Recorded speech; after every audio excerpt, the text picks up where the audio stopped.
Alors qu'à Romans-sur-Isère et Lyon, des milices d'ultra-droite organisent des expéditions punitives au cri d'islam hors d'Europe, les messageries cryptées servent de support à ceux qui organisent des actions violentes contre les personnalités qui expriment une quelconque critique envers la guerre menée par Israël sur la bande de Gaza.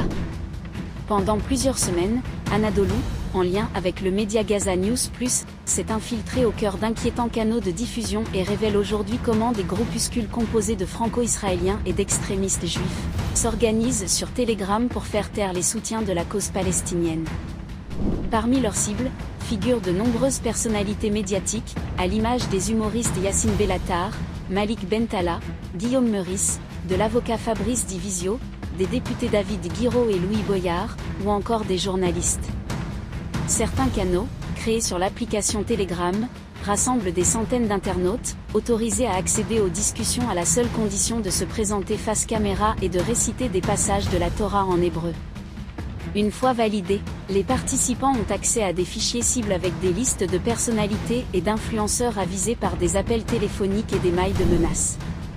Leurs adresses, dates de naissance, activités professionnelles et numéros de téléphone sont ainsi en libre accès. Plusieurs figures de la Muslim sphère à l'image de l'influenceur Samir Kissi ou de l'entrepreneuse Bouchra Beno, ont ainsi fait les frais de cette haine, avec des menaces complètement assumées, par des extrémistes se sentant intouchables. Anadolu s'est également procuré plusieurs enregistrements d'appels téléphoniques glaçants reçus par certaines victimes et qui ne laissent aucune place au doute.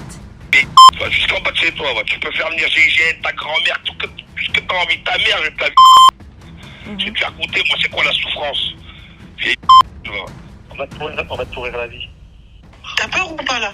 Juste évite de parler sur Israël, parce que sinon c'est de l'antisémitisme. Buter toute la journée là, comme des petites passerelles, mon frère. On sait où t'habites, hein, je vais pas faire de menaces, mais on sait où t'habites, donc arrête d'ouvrir ta petite bouche. Espèce de grosse que tu peux enregistrer mon numéro, je suis localisé en Israël. Ok, donc tu peux faire ce que tu veux avec mon numéro.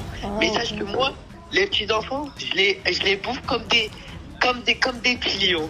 Tu vois, donc arrête de faire la meuf parce que tu es en France. Tu vas quoi? Parce qu'on va t'envoyer des équipes de France, ok? Vas-y, localise mon numéro avec plaisir. Tu sais où j'habite? J'habite sur Ashdod. Donc viens avec plaisir, ma grande. Ok? Sur ce, je te laisse et je te souhaite de mal dormir parce qu'il va y avoir des conséquences, les gens qui parlent comme ça. Allez, bonne nuit. Mais pire encore, ces canaux Telegram servent désormais à la constitution de véritables milices, notamment en région parisienne où des divisions départementales sont en cours de formation pour mener des actions violentes. Selon les informations recueillies, les membres de ces groupuscules sont notamment localisés à Paris, Nice et Lyon, tandis que d'autres sont installés en Cisjordanie occupée. Face à la gravité du phénomène et à l'ampleur de la menace conjuguée à une absence de réaction des pouvoirs publics, plusieurs des cibles ont dû à prendre des mesures drastiques pour se protéger et protéger leur famille. Certaines victimes ont quitté leur domicile, tandis que Yacine Bellatar a récemment annoncé se mettre en retrait du système médiatique, considéré comme l'instrument de l'extrême droite. Plusieurs plaintes ont été déposées.